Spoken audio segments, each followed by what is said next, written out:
ইন্নাদ-দীনা ইনদাল্লাহিল ইসলাম। আয়াতের অর্থ হলো আল্লাহ পাক রব্বুল আলামিনের নিকট একমাত্র ইসলাম ধর্ম গ্রহণযোগ্য।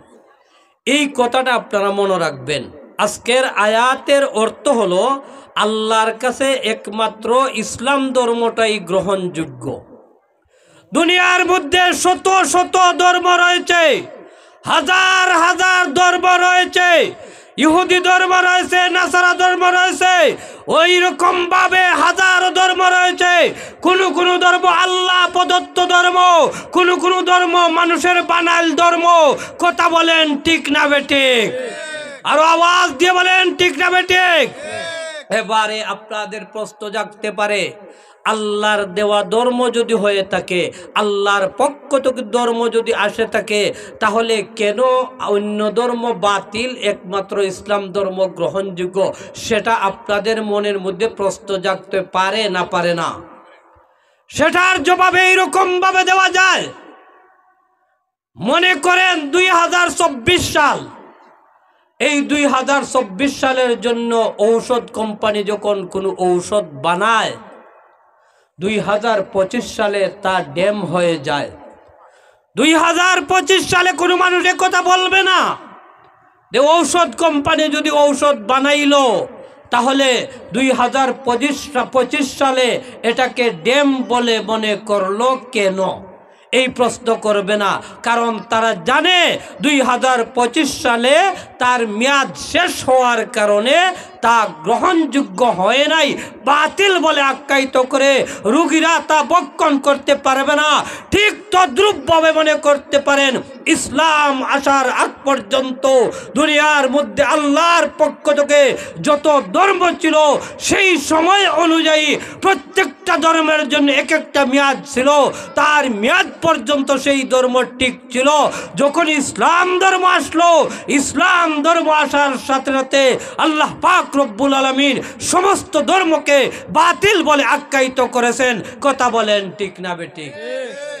সমস্ত ধর্ম বাতিল। এই জন্য আল্লাহ বলতেছেন, ইন্নাদ-দীনা ইনদাল্লাহিল ইসলাম। আল্লাহর কাছে একমাত্র ইসলাম ধর্মই গ্রহণযোগ্য ধর্ম। আজকে ইসলামকে নিয়ে মানুষ চিনিমিনি খেলেছে। কোরআনকে কিভাবে নিশ্চিহ্ন করা যায়? দুনিয়ার ইহুদ, খ্রিস্টান, নাসারারা ঐক্যবদ্ধ হয়ে মুসলমানদের মধ্যে যারা মুনাফিক, তারা আজকে ঐক্যবদ্ধ হয়ে গেছে। এদেশ থেকে কিভাবে ইসলামকে বিতাড়িত করা যায়, আমি আজকের এই মাহফিল থেকে জানিয়ে দিতে চাই। ইসলাম থাকবে, কোরআন থাকবে, আলিমুল আমাত থাকবে, মসজিদ থাকবে। কোরআনকে পৃথিবী থেকে কোনো মানুষ উৎখাত করতে পারবে না। এর একমাত্র কারণ হলো কোরআন আল্লাহর মতবাদ, আল্লাহর বানানো, আল্লাহর পাঠানো। আর কোরআন সেই মানুষের মতবাদ হতে পারে না, কোরআন মুহাম্মদের মতবাদ হতে পারে না। জুড়ে বলেন কথা ঠিক না বেঠিক? কোরআন যেহেতু এটা আল্লাহর পক্ষ থেকে এসেছে, অতএব কোরআনকে নিয়ে চিরমিনি খেললে হবে না, কোরআন মানতে হবে। সেই কোরআনের মধ্যে আল্লাহ রব্বুল আলামিন বলেন, ইন্নাদ-দীনা ইনদাল্লাহিল ইসলাম। আল্লাহ রব্বুল আলামিনের নিকট একমাত্র ইসলাম ধর্মই গ্রহণযোগ্য। অপর আয়াতের মধ্যে আল্লাহ রব্বুল আলামিন বলেন, وَمَن يَبْتَغِ غَيْرَ الْإِسْلَامِ دِينًا فَلَن يُقْبَلَ مِنْهُ وَهُوَ فِي الْآخِرَةِ مِنَ الْخَاسِرِينَ। যারা ইসলাম ধর্ম ব্যতি রেখে অন্য ধর্মকে গ্রহণ করবে, ইসলাম ধর্মকে বাদ দিয়ে অন্য ধর্মকে গ্রহণ করবে, ফালাই ইউকবালা মিনহু, তাদের ধর্মকে আল্লাহ কখনো গ্রহণ করবে না। ওয়া হুয়া ফিল আখিরাতি মিনাল খাসিরিন, তারা আখিরাতের মধ্যে ক্ষতিগ্রস্তের অন্তর্ভুক্ত হয়ে যাবে। তারা আখিরাতের মধ্যে ক্ষতিগ্রস্তের অন্তর্ভুক্ত হয়ে যাবে। অতএব এই আয়াত দ্বারা প্রমাণ হয়ে গেল ইসলাম ছাড়া আর কোনো ধর্ম আল্লাহর কাছে গ্রহণযোগ্য হবে না। ইসলাম ছাড়া যদি কোনো ধর্ম কোনো মানুষ বর্তমান যুগে গ্রহণ করে, আল্লাহ পবিত্র কোরআনের মধ্যে উল্লেখ করেন ফালাই ইউকবালা মিনহু, তাদের ধর্মকে কখনো গ্রহণ করা হবে না। ওয়া হুয়া ফিল আখিরাতি মিনাল খাসিরিন, তারা আখিরাতের মধ্যে ক্ষতিগ্রস্তের অন্তর্ভুক্ত হয়ে যাবে। আল্লাহ রাসূল সাল্লাল্লাহু আলাইহি ওয়াসাল্লাম বিদায় হজের মধ্যে 100 লক্ষ সাহাবায়ে কেরামদেরকে সামনে নিয়ে এই কথা ঘোষণা দিয়েছেন, আমার উপর যে আল্লাহ ইসলাম ধর্ম নাজিল করেছেন, কোরআন যে নাজিল করেছেন, দিন হিসাবে ইসলাম দিয়েছেন, এই ইসলাম ধর্মের প্রচার প্রসার এবং কোরআনের সম্পূর্ণ দায়িত্ব আমি তোমাদের সামনে পরিপূর্ণ আদায় করছি কি না। সমস্ত সাহাবায়ে কেরাম এক বাক্যে এক কণ্ঠে বলেছিলেন কালু বালা ইয়া রাসূলুল্লাহ, হে আল্লাহর রাসূল, আপনার উপরে যে দায়িত্ব দেওয়া হয়েছিল সেই দায়িত্বটা আপনি পরিপূর্ণভাবে পালন করেছেন। বলেন সুবহানাল্লাহ, আর আওয়াজ দিয়ে বলেন সুবহানাল্লাহ। সেই যুগে আল্লাহ রব্বুল আলামিন আয়াত নাজিল করে আমার আপনার নবীর মাধ্যমে আমাদেরকে জানিয়ে দিয়েছেন পৃথিবীর বুকে একমাত্র ইসলাম ধর্মের উপর আল্লাহ রব্বুল আলামিন রাজি এবং খুশি হয়ে গেছেন।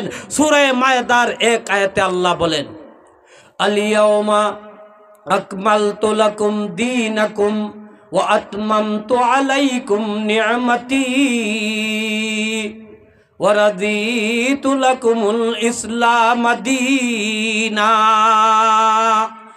আল্লাহ রব্বুল আলামিন বলেন, হে মুহাম্মদ সাল্লাল্লাহু আলাইহি ওয়াসাল্লাম, আল ইয়াউমা আকমালতু লাকুম দীনাকুম, আজকের দিনে তোমাদের দিনকে আমি পরিপূর্ণ করে দিলাম।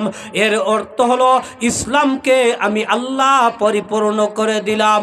100 লক্ষ সাহাবায়ে কেরামের সামনে আরফার ময়দানে দাঁড়িয়ে রাসূল করিম সাল্লাল্লাহু আলাইহি ওয়াসাল্লাম বলেছিলেন, আমি কি তোমাদের মধ্যে দায়িত্ব পরিপূর্ণ আদায় করি দেই কিনা। এই কথাটা সত্যায়িত করে আমার আল্লাহ রব্বুল আলামিন আয়াত নাযিল করেছেন আল ইয়াউমা আকমালতু লাকুম দীনাকুম ওয়া আতমামতু আলাইকুম নি'মাতি, আজকের দিনে ইসলামের উপর আমি পরিপূর্ণ খুশি হয়ে গেলাম। দিন হিসাবে ইসলামের উপর আমি আল্লাহ রাজি এবং খুশি হয়ে গেলাম। ওয়া আতমামতু আলাইকুম নি'মাতি, এবং আমি আল্লাহ রব্বুল আলামিনের নিয়ামতগুলা তোমাদের মধ্যে পরিপূর্ণ করে দিলাম। ওয়া রাদিতু লাকুমুল ইসলাম দীনা, এবং আমি আল্লাহ তোমাদের দিন হিসাবে ইসলামের উপর রাজি এবং খুশি হয়ে গেলাম। বলবেন না সুবহানাল্লাহ। ইসলামের উপর রাজি এবং খুশি হয়ে গেলাম। এখন যদি মানুষ ইসলামকে নিয়ে কটূক্তি করে আমরা তা সহ্য করতে পারবো না। কথা বলেন ঠিক না বেঠিক? আরো জোরে বলেন ঠিক না বেঠিক? আমার আপনার নবী মুহাম্মদ সাল্লাল্লাহু আলাইহি ওয়াসাল্লাম উহুদের ময়দানে দান মুবারক শহীদ করেছিলেন ইসলামকে পৃথিবীর বুকে জিন্দা করার জন্য।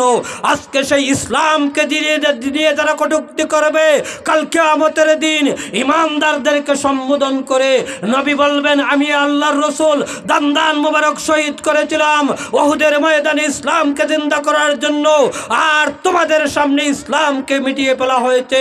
কাল কিয়ামতের দিন আমরা কি জবাব দিব? কথা বলেন ঠিক না বেটি? সেদিন কিন্তু আমরা জবাব দিতে পারবো না। এই জন্য শায়র বলতেছেন, দিন কে सूरज डूब रहे हैं तुम लोगों के सामने, रुज हशोरे क्या जवाब है मुस्तफा की सामने। দিনের সূর্য তোমাদের সামনে মিটে যাচ্ছে, নবী যখন কিয়ামতের ময়দানে তোমাদেরকে জিজ্ঞাসা করবে, আমি নবী তায়েফের ময়দানে জর্জরিত হয়েছিলাম রক্তে, তায়েফের ময়দানে মজলুম হয়েছিলাম, তায়েফের ময়দানে বেঈমান কাফিররা আমি রাসূলের উপর কত আঘাত করেছে, তারপরেও আমি তাদেরকে বদদুয়া দেই নাই, আমি রসুল ওহুদের ময়দানে দান মুবারক শহীদ করে দিয়েছি, তারপরেও তাদেরকে আমি বদদুয়া দেই নাই। এই সমস্ত জুলুম নির্যাতন সহ্য করার পরেও আমি রসুল তাদেরকে দোয়া দিয়েছি। আজকে হে আমার উম্মতের দলেরা, এই ইসলামকে নিয়ে কটূক্তি করা হচ্ছে, আর তোমরা আমি নবীর উম্মত বলে দাবি করেছ। আমি নবীর সামনে কাল কিয়ামতের ময়দানে তোমরা কি জবাব দিবে? কিয়ামতের ময়দানে কি জবাব দিবে? এই জন্য ভাইয়েরা আমার, ইসলাম এমনি এমনি আসে নাই। আমরা তো মনে করি আমাদের বাবা মুসলমান, দাদা মুসলমান, এই জন্য আমরা মুসলমান। কিন্তু ইতিহাস পর্যালোচনা করলে দেখা যায় যাদের বাবা মুসলমান নয়, দাদা মুসলমান নয়, যারা অন্য ধর্ম থেকে ইসলাম গ্রহণ করেছে, তারা কত কষ্ট করে ইসলামের মধ্যে টেকেছে। এই জন্য আমার ভাইয়েরা, আমার প্রাণের ভাইয়েরা, বর্তমানে ইসলামের উপরে টিকে থাকা এত কঠিন হয়ে গেছে, ইমানকে টিকিয়ে রাখা এত কঠিন হয়ে গেছে। রসুল বলে দিয়েছেন, আখেরি জমানার মধ্যে তোমার হাতের মধ্যে আগুনের আংরা নেওয়ার পরে যতটুকু কষ্ট হবে তার চাইতে 1000 গুণ বেশি কষ্ট হবে আখেরি জমানার মধ্যে ইমান ইসলামকে টিকিয়ে রাখা। কথা বলেন ঠিক না বেটি? ফিতনা একটার পর একটা আসবে, কাদিয়ানি ফিতনা আসবে, আরো সাদিয়ানি ফিতনা আসবে, বিভিন্ন ফিতনাবাজরা বর্তমান জমানার মধ্যে ফিতনা করতে থাকবে। আল্লাহ রাসূল সাল্লাল্লাহু আলাইহি ওয়াসাল্লাম বলেন যে ইমানের 70 থেকে 77টা শাখা প্রশাখা রয়েছে। কতটা? 70 থেকে 77টা। রসুল এক হাদিসের মধ্যে উল্লেখ করেছেন, আল ঈমানু বিযুম ওয়া সাবউনা শুবা ফাআফদালুহা কাউলু লা ইলাহা ইল্লাল্লাহ ওয়া আদনাহা ইমাতাতুল আযা আনিত তারিক ওয়াল হায়াউ শুবাতুম মিনাল ঈমান। আল্লাহ রসুল বলেছেন ইমানের 70 থেকে 77টা শাখা প্রশাখা রয়েছে। তার মধ্যে সর্বপ্রথম শাখার নাম হচ্ছে লা ইলাহা ইল্লাল্লাহ, আল্লাহ ছাড়া আর কোনো মাবুদ নাই। এখন যদি আমরা আল্লাহ ছাড়া অন্য কাউকে মাবুদ মনে করি, তাহলে আল্লাহর সাথে শিরিক করা হলো। যেই শিরিক সম্পর্কে আল্লাহ অপর আয়াতের মধ্যে উল্লেখ করেছেন, ইন্নাল্লাহা লা ইয়াগফিরু আইয়ুশরাকা বিহি ওয়া ইয়াগফিরু মা দুনা যালিকা লিমান ইয়াশা। আল্লাহ রাব্বুল আলামিন বলেন, পৃথিবীর বুকে যত গুনাহ আছে সমস্ত গুনাহ আল্লাহ ক্ষমা করে দিতে পারেন, কিন্তু শিরিকের মতো জঘন্য গুনাহ আল্লাহ রব্বুল আলামিন ক্ষমা করবেন না। হে দুনিয়ার আমার বন্ধু এবং বান্ধবরা, হে দুনিয়ার প্রাণের ভাইয়েরা, তাই আল্লাহর সাথে কাউকে শরীক করা যাবে না, আল্লাহকে একক মানতে হবে। যদি আমরা আল্লাহকে একক মানতে পারি, রসুলের তরিকা মতো আমরা চলতে পারি, আমার আল্লাহ রব্বুল আলামিন ডাক দিয়ে বলেন, ও আমার বান্দা এবং বান্দিরা, তুমি যদি তোমার মন গড়া জিন্দেগি পরিচালনা না করে আল্লাহ রসুলের তরিকা মতো তুমি তোমার জীবনকে গঠন করতে পারো, ফাইনাল জান্নাতা হিয়াল মাওয়া, তোমাদের ঠিকানা হবে জান্নাত। তোমাদের আদি পিতা আদম আলাইহিস সালাতু ওয়াস সালামের ঠিকানা ছিল জান্নাত। সেই আদমের সন্তান হয়ে তোমরা যদি আল্লাহ রসুলের তরিকা মতো তোমাদের জীবনকে গঠন করতে পারো, তোমাদের মেন ঠিকানা মরতে দেরি হবে, আল্লাহ রব্বুল আলামিন তোমাদেরকে জান্নাতের মধ্যে দিতে দেরি করবে না। আরো জোরে বলেন না সুবহানাল্লাহ। আমার প্রাণের ভাইয়েরা, আল্লাহ রব্বুল আলামিন আরেক আয়াতের মধ্যে উল্লেখ করেন, ফাআম্মা মান তাগা ওয়া আসারাল হায়াতাদ দুনিয়া ফাইন্নাল জাহিমা হিয়াল মাওয়া। যদি তোমরা তোমাদের মন গড়া জিন্দেগি পরিচালনা করো, তোমাদের মনে যা চায় তা করো। আল্লাহ বলেছেন নামাজ পড়ার জন্য, তুমি যদি নামাজ না পড়ো। আল্লাহ বলেছেন রমজান মাসে রোজা রাখার জন্য, তুমি যদি রোজা না রাখো। এক কথায় তোমার মন গড়া জিন্দেগি যদি পরিচালনা করো, ফাইনাল জাহিমা হিয়াল মাওয়া, তোমাদের ঠিকানা হবে জাহান্নাম। পক্ষান্তরে তোমাদের মধ্যে যদি আল্লাহর ভয় ভীতি থাকে, কিয়ামতের ভয় যদি তোমাদের মধ্যে থাকে, আল্লাহ যে আমাদের খালিক এবং মালিক, আল্লাহ আমাদের হায়াতের মালিক, মৌতের মালিক, সব কিছুর উপর যদি তোমার বিশ্বাস থাকে, আমার আল্লাহ রব্বুল আলামিন বলেন, ও আল্লাহর বান্দা এবং বান্দিরা, তুমি যদি তোমার মন গড়া জিন্দেগি পরিচালনা না করো, না করে যদি আল্লাহ রসুলের তরিকা মতো জিন্দেগি পরিচালনা করো, তোমার রাষ্ট্রীয় জীবন থেকে নিয়ে তোমার পারিবারিক জীবন, তোমার ব্যক্তিগত জীবন আল্লাহ রসুলের তরিকা মতো যদি গঠন করতে পারো, ফাইনাল জান্নাতা হিয়াল মাওয়া, তোমাদের মেন ঠিকানা হবে জান্নাত। তোমাদের মেন ঠিকানা হবে জান্নাত। এই জন্য একজন মানুষের জন্য একটা ওয়াজ কোরআনি, এটাও বহুত বড় একটা কাজ। আজকে বদরুল ইসলাম মাদানী সাহেব ওনার কয়েকজন সাথীদেরকে নিয়ে, এলাকার মুরব্বীদেরকে নিয়ে পরামর্শ করে আপনাদেরকে এমন মাহফিল উপহার দিয়েছেন। আপনারা হয়তো জানেন না, এই মাহফিল কাল কিয়ামতের ময়দানে আপনি আমার জন্য সুপারিশ করবে। এই মাহফিলে সংযুক্ত হওয়ার জন্য আমার শ্রদ্ধেয় বড় ভাই মাওলানা জালালউদ্দিন জালালী সাহেব সুদূর ওমান থেকে তিনি আসিয়া অংশগ্রহণ করেছেন। এই মাহফিলে আজকে আরেকজন অংশগ্রহণ করবেন, আমরা শুনে অত্যন্ত আনন্দিত হব।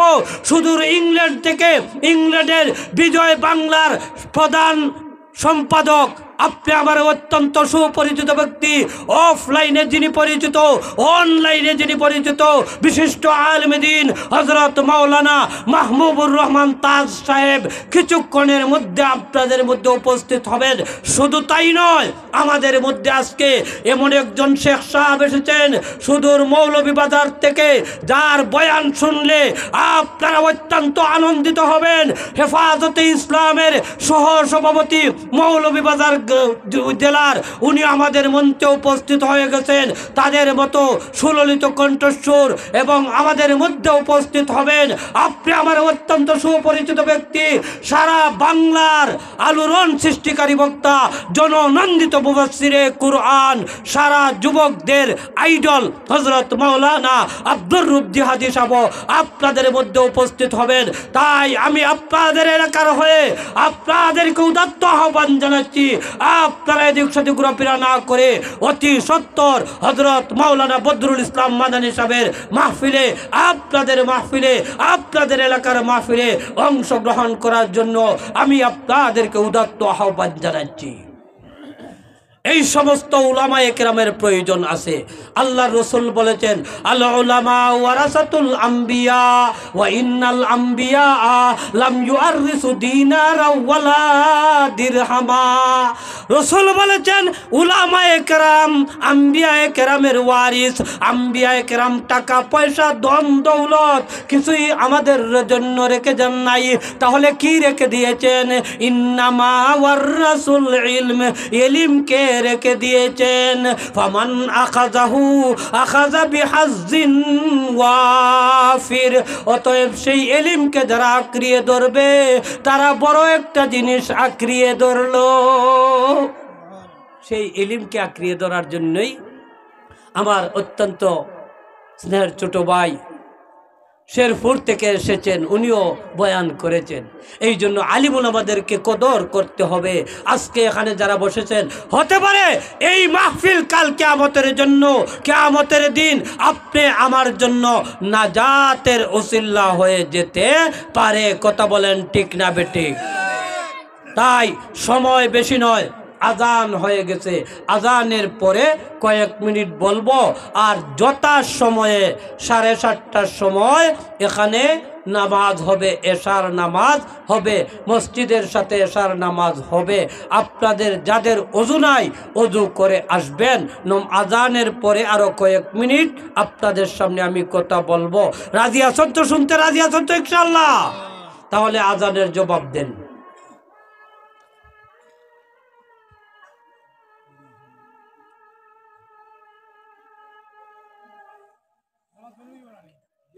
ফ্রেন্ডলি করবা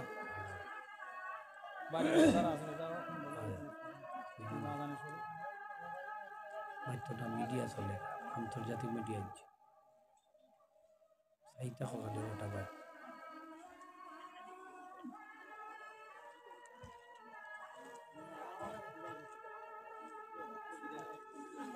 আমরা জমা তো নইব অন্য জমা তো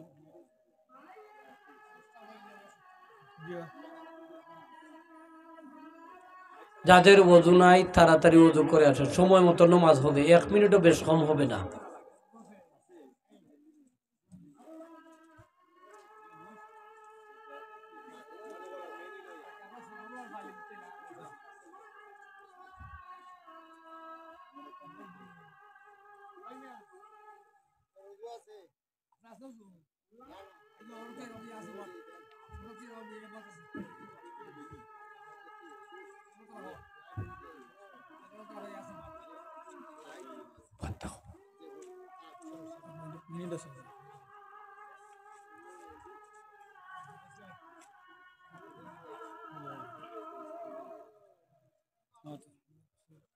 যাই হোক আমি বলতেছিলাম আল্লাহ পাক রব্বুল আলামিন আয়াতের মধ্যে উল্লেখ করেন ইন্নাদ-দীনা ইনদাল্লাহিল ইসলাম